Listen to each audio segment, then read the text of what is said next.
about, we started talking about solubility equilibrium. This is your KSP. So when we look at these, we're looking at the stuff that we studied back when we were studying this chart. Okay, the stuff that's soluble, the stuff that's slightly soluble. Okay.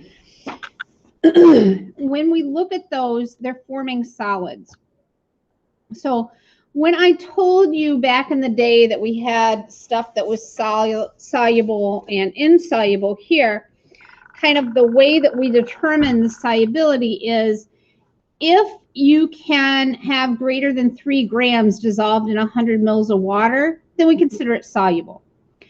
But there's a huge range in the amount of stuff that we have and the degree of solubility. So we have something called KSP.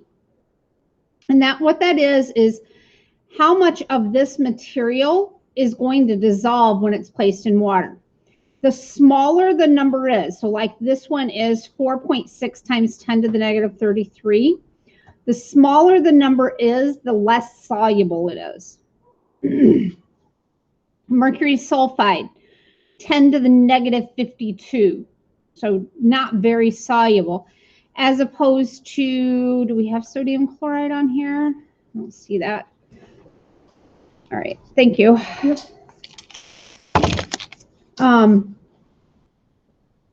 But you can see that some of these things like lead chloride, you know, they're more soluble. So the smaller the number, the less soluble it is, the more it's going to tend to form into a solid. When we, go ahead. Acetate would be more soluble. So Yeah. Aluminum hydroxide is less soluble than barium oxide. Yep. Okay. When we write out our KSP expressions, remember they don't involve solids. So if we're going to write this out, we would have our calcium and calcium here, and then we would have that multiplied by our fluorine ion that we would need to square. But we're not going to divide this by anything because these are always solids over here. And so you only end up with this linear, you know, there's no division here for when you have your KSP of values, okay? And then we went through, we talked about the concentrations here and the stoichiometry of it, you know, why we square this. I think you guys are pretty familiar with that from KP and KC values. So we went through a few of those. We talked about this idea of, where's the solubility?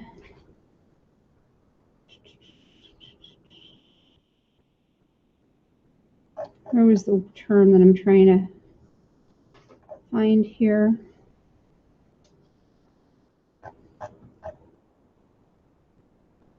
Is the molar solubility? Yes, that's where I'm trying to find. Where is that at? There is. It doesn't say molar solubility, but it does say solubility.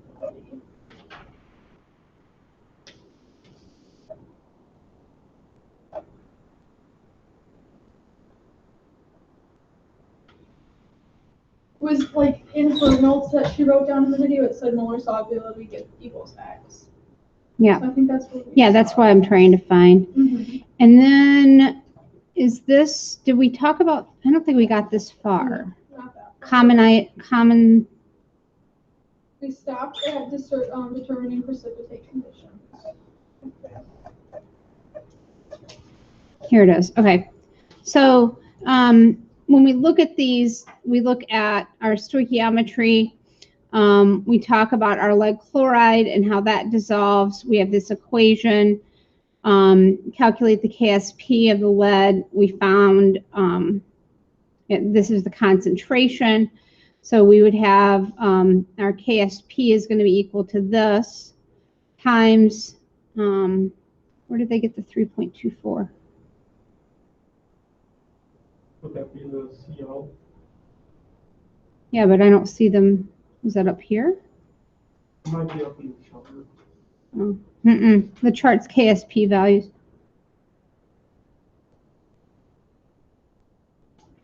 Oh, they multiplied this together. That's why. Yeah. They just multiplied this times 2.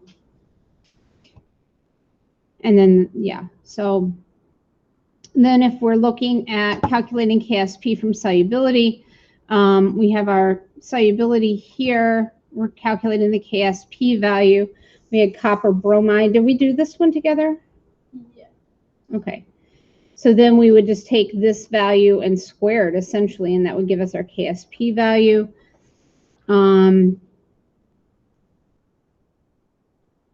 So this is X. That's what I was looking for. This is our X value here, okay? So if we took this, we would essentially take this, our bismuth, if we're calculating KSP, for our bismuth, that's going to be squared. And then for this, it would be cubed. And then, so this is going to be 4x squared times 27x cubed is going to equal your KSP. And if x is this value, then you can calculate the KSP. Huh? You get the 4 and the 27. Because this is squared, so it would be 4x squared. No, but where do you get the 4? So, Because it's 2x squared Yeah, 2x squared. times 3x cubed.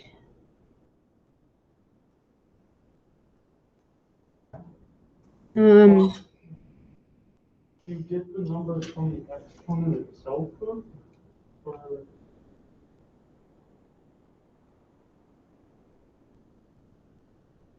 So if we took this as a rice table, right, we would have Bi2S3. It's going to break out into 2Bi. Oh, 3 plus. Yeah. Plus 3S2 minus. So then this, and this would be X. We don't include those in our initial, but this is going to be adding 2X, and this would be adding 3X. oh, So this is 2X, and this is 3X. So then when we put it up here, it becomes 2X squared. Well, 2 times 2 is 4, and 3 cubed is 27. right. Yeah. So then you multiply these, I think it's 108 if I'm not mistaken. So it ends up being 108x to the 5th. And so if x is this, you can solve for the KSP then.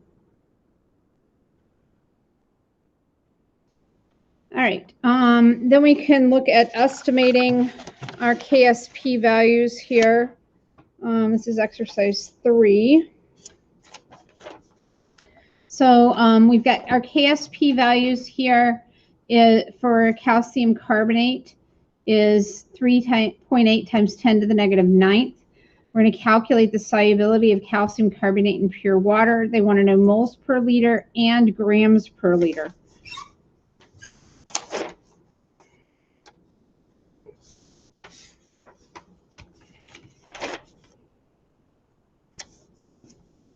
Okay. So we have, essentially we have our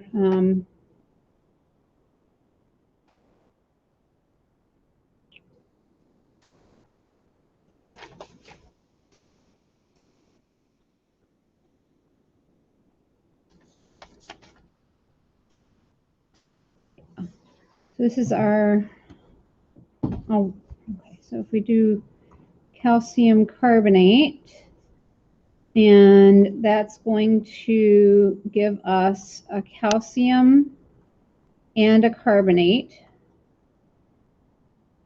And we're going to form X and X here, right? Because they're all in a 1-to-1 ratio. So that means that 3.8 times 10 to the negative 9 is going to be equal to X squared, X times X. So if we solve for x, x is going to equal 6.2 times 10 to the negative fifth, and that's moles per liter, right? All right. So that tells us moles per liter. They want to know grams per liter. Well, I know that if I have 6.2 times 10 to the negative, negative fifth. Oh, did Keegan must have left. Okay. To the negative fifth, and that is moles per liter. I can convert moles into grams of calcium carbonate.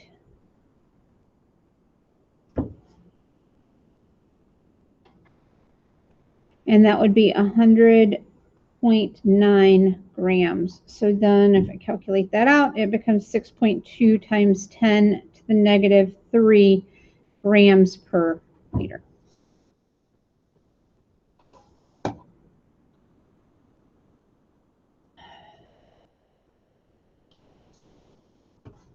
right. If we're looking at the KSP value for this guy, we have our copper iodate, and this is our KSP value for that. If we have copper iodate,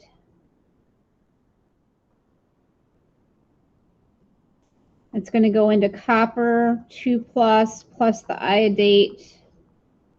There's a minus, but I've got 2 of these, and you just squeeze a 2 in there to get that to balance out right. Okay. And then if I figure this out, this is going to be x, and this is going to be 2x here. So my KSP value will be equal to 1.4 times 10 to the negative 7 equals, I'm going to have x and 2x squared, which would be 4x, so 4x cubed. Good. Did I lose anybody there? 2x, I have to square this. That's where the 4 came from. The x is squared, x squared plus x is x cubed. But if you already squared the x, so won't that use up the squared side? So this ends up being 2x squared times x. I know, then if you multiply out the 2. So that would be 4x that would leave you squared times x, which would give me 4x cubed equals 1.4 times 10 to the minus 7. Minus 7 there.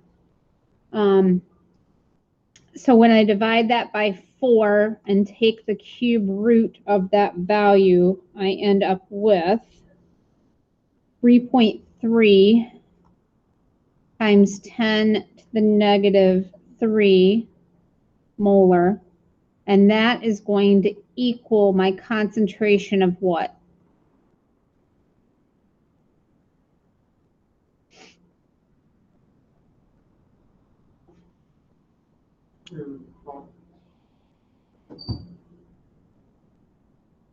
The what? The product? What product? Which one? Oh, that would be Cu. Right. Yep. So that's my Cu. And that's my molar solubility. Okay. And then if they asked me what the concentration of the iO3 is, I'm just doing this as an extension, you guys. They didn't ask it, but we're going to do it anyway. If they asked me that, what would I need to do to find this value? Multiply by 2. Exactly. Okay. So that's 6.5 times 10 to the negative 3 molar. And that sometimes happens, so.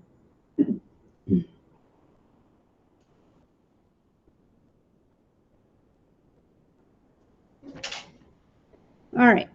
So now we're going to talk about something called the common ion effect. All right. If I have a situation where I am trying to figure out the solubility of this material, but it's placed in this solution. What's the problem with just doing it old school? There's fluorine. Right, there's fluorine that's already in there. And so because of that being in there already, that's going to swing us back to a solid faster than if this was just in water. Okay, because there's already some of that in there. And so that's what they mean by common ion. It's already present in there, and now we're adding more of that particular ion. So that's where the common ion effect kind of logo comes from, so to speak.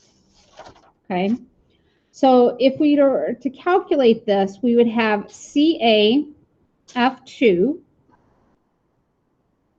and that's going to form calcium ions and fluorine ions. Now, when we set up our ice table, we would have calcium at 0, but initially, how much fluorine will we have in there?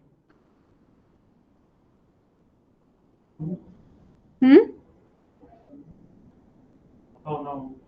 Oh, the 0.02. Yep. Initially, we have that much of this. Now, had this been something like, let's just do Na2O, okay? And we're adding this into, like if we had this amount, okay? And we're adding it into something with sodium, okay? We would have to take this and double it because there's 2 sodiums ions in there.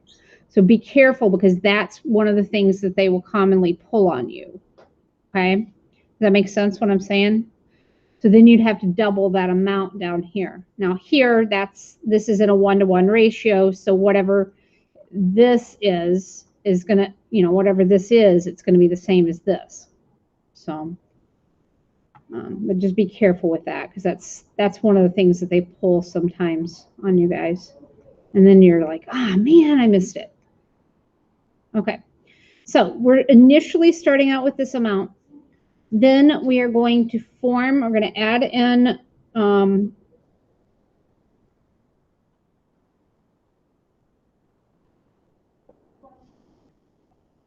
oh, I see what I did. Okay. 2x here, and we're going to add in x here. Okay. Now, if I look at this value, well, hold on, let me finish this out. This is going to be x. This will be 0.025 plus 2x. Okay. When I look at this value here, I'm going to take my initial. I'm going to divide it by this and see what I come out to.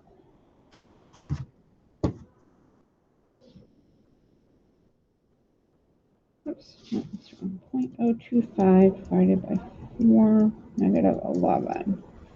Okay, so I come out with 625,000, a whole bunch of zeros there. So 1, 2, 3, 4, 5, 6. Okay, this is greater than 100. Okay, so I can ignore that 2x. All right, and what that buys me is the ability to avoid having to use quadratic formula. Okay, so now when I go to figure out my KSP value, I can go 4.0 times 10 to the minus 11 equals x times 0.025.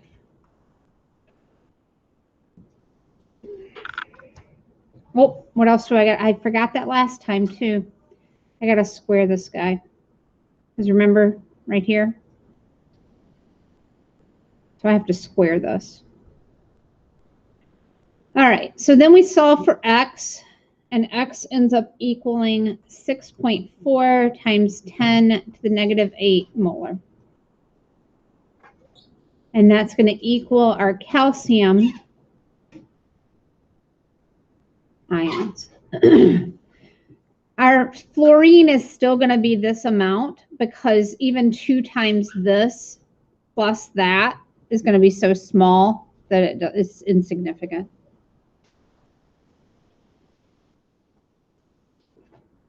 All right, questions with this? Any issues? Cadence, you good? Yeah. Right. So, did I take attendance? No, I did not. So I want you to spend a second or two rewriting these so that K is on the other side. I want K over here. I want Q here. So then we have to flip our sign around. I want, this one's the same. It doesn't really matter because they're equal. But the bottom one, I want you to flip this around so that you have K over here. And we're going to flip the sign and Q is going to be there. Okay. So this is going to be supersaturated. This will be unsaturated. And the reason why I'm having you do that is if you have this done like this, then it lines up with your equations. Okay. So if you have this and you have NaOH, okay, that goes out into Na, NOH, if you end up with a situation where K is greater than Q, then that means that it's going to shift this way and still be soluble. Okay? So I like this. This means unsaturated. That means that it's going to make more of this stuff. So I just like it when they're in this format. I need to switch that around in my notes, and I just haven't done that yet. Any questions about that before I proceed? If I can find my paper, I can proceed. There we go. Okay. Oh.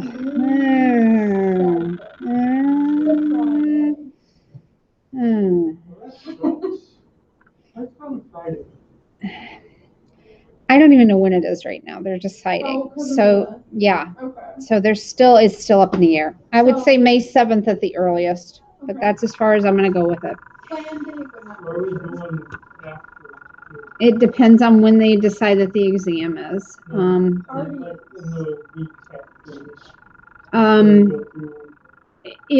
If they have the exam then and we still have weeks, then, but there's an option where we could do it July or June 10th. So that's one of the other options. So there may not be weeks.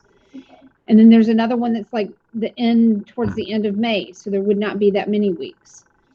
And then there's the May 7th. And if it's the May 7th, like I've got some fun labs to do. I'm working on that. I talked to you guys about the stainless steel etching. I'm working on that. So I've got stuff planned, but normally we do like a Bill Nye the Science Guy kind of thing for the elementary school kids. So we may try to do something like that just virtually for them and work with that. But we'll have to, it's the challenge group down at Roosevelt. I work with them to get stuff done. Because they end up being my kids some year, you know, eventually. So that's what we do, but we'll have to wait and see when the exam is.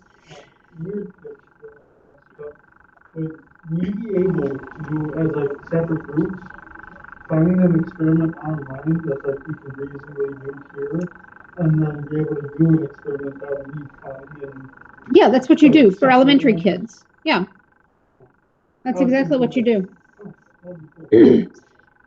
Okay, and then so then this one is we've got to predict what if we're going to actually have a precipitation happen here, or is this going to be a situation where it can still, you know, if we add more stuff in, we're still going to have it come apart in ions.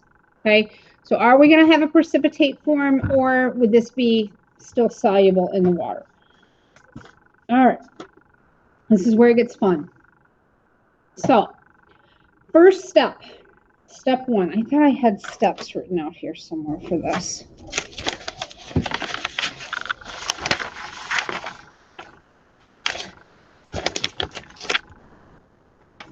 You know I did.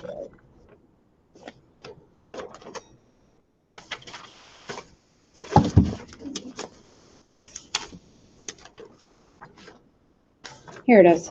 I do. She was asking for my extra copy earlier, and I had used my extra copy because I had taken notes on it again. All right, so step one, we are going to calculate. So step one, calculate moles of our CE 3+ and moles of iodate ions. So that is step one. So we need to look at this and figure out how many moles of CE we have. And we need to look at this and figure out how many moles of IO3 we have.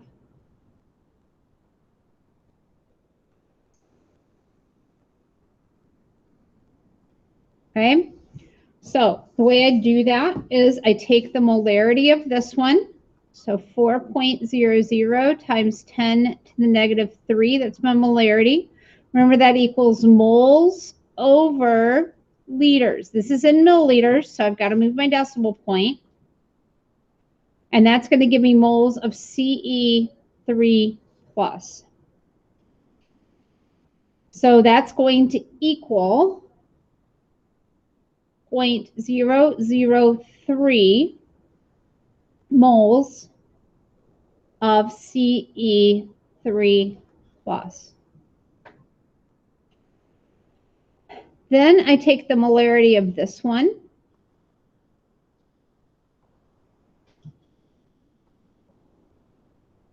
That's going to equal my moles of IO3 minus, and I need to multiply that or divide that by 0.3. So then I multiply these things together, and that's going to equal moles of iodate.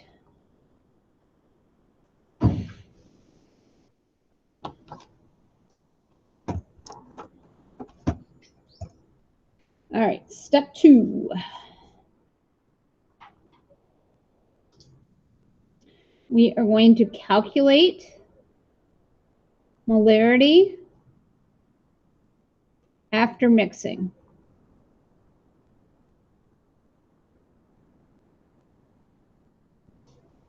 So I need to combine my volumes.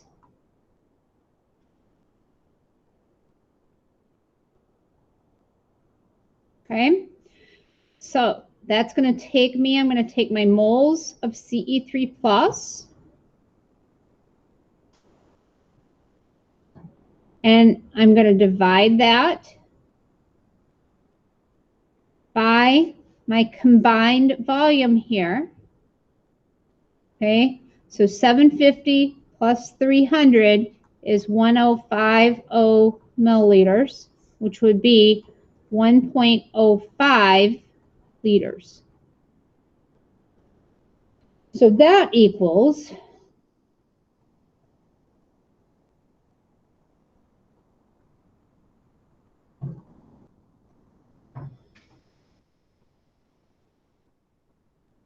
okay. And then my molarity for this guy is going to be 0.006 divided by 1.05. And that's iodate. And when I do that, that ends up being 0.0057. And that's going to be the molarity of the iodate. Good? All right.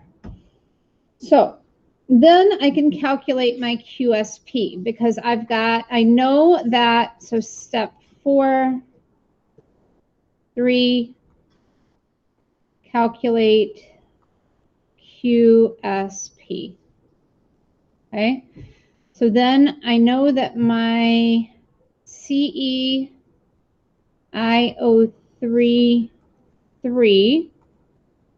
will go down into Ce3 plus IO3 minus, and I have to have 3 of these for every one of these. So that means that this is going to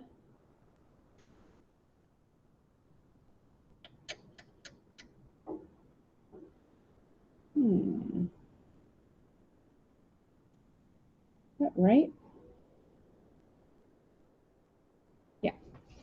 So this is going to be 0.00286.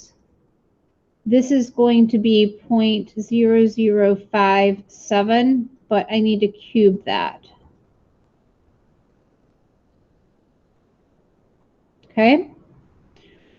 So then my QSP, when I calculate that, ends up being 1.9. Nope. No. Hold on. Grabbed the wrong value there. QSP equals, when I calculate this out, it's going to end up being 5.33 times 10 to the minus 10. So then if I take my KSP here, that's 1.9 times 10 to the minus 10. And then I write my QSP. So this is KSP. This is QSP. So this ends up being 5.33 times 10 to the minus 10. So which way does this go? This guy is bigger, so it's going to go this way. So that means that my reaction is going to run this direction. That means that we're going to form solid. So will the precipitate form? Yes.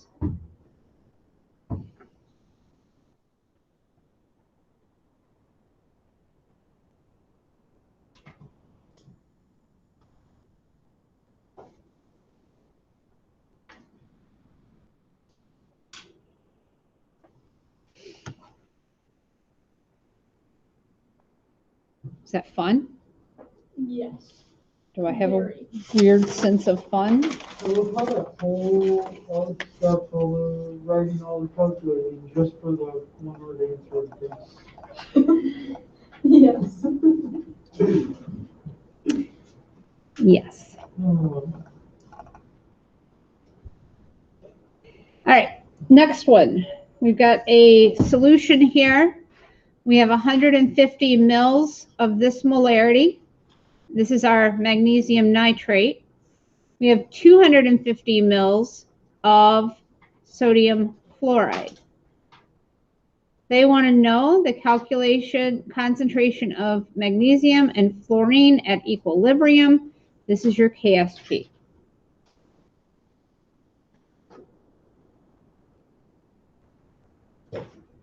I'm not 100% sure we're going to get through this problem. All right, so step one, we're going to calculate the moles of each of these. So take a second, figure out the moles of your magnesium here, and calculate your moles of your fluorine here. And then tell me what you got for your moles for each of those.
All right, is that what you got for your moles for each of those?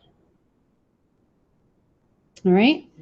Then I want you to figure out your molarity for your Mg2+. So what is the molarity for that? And what is the molarity for your fluorine ions once they've been mixed?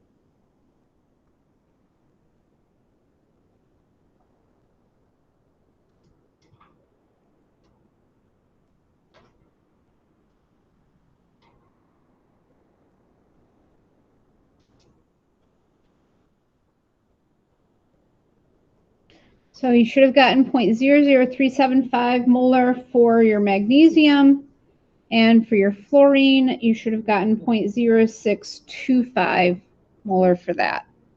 Yes? Okay.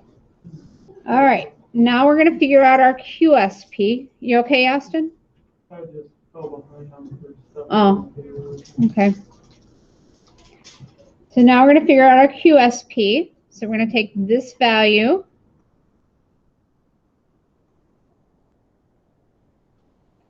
We're going to multiply it by this value, but what do I need to do to this guy?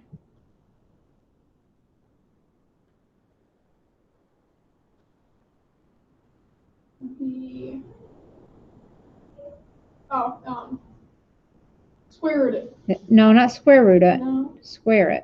Oh, square it. Sorry, I was thinking cubed, and then I was like, cube is. Okay. All right. I know those two. When we do that, we end up with 1.46 times 10 to the minus 5. So are we going to K versus Q? Are we going to form more precipitate? Well, this is our Q to the minus 5. And our KSP was times 10 to the minus 9.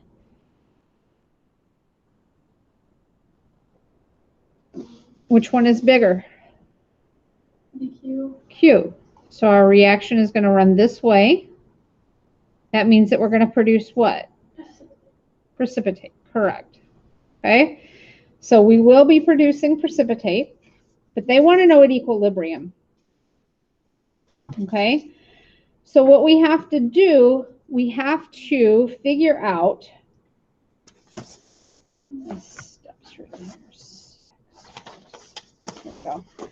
We have to run the reaction. So now step 1, run reaction back to completion.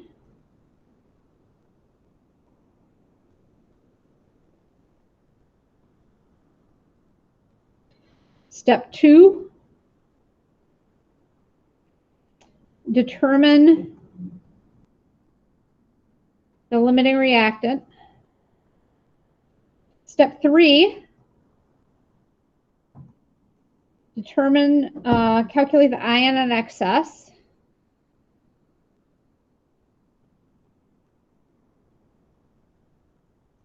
And step 4, use KSP to calculate ion concentration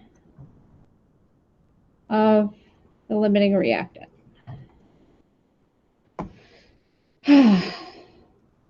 Wasn't that fun? Yeah, we're not done. We'll finish that one up. So we'll finish this one. I'm going to leave this part way done. So I want you to do everything that's in your packet that you can do. And anything that you can't do, we'll finish up talking about. We'll talk more about this common ion effect. And we'll do one more exercise on this, and then you should be able to get everything done. But I think you're pretty close to being this is the hardest one here, and I doubt you would ever see anything this difficult on the AP exam. But it's always good to over prepare you than under prepare you. Okay. Remember, I gave you that crash course book also. So if you have time, that would also be a good thing to kind of look and reference and work through. So work through anything in the packet that you still have remaining that you can do, and we'll go from there. Okay. When do you think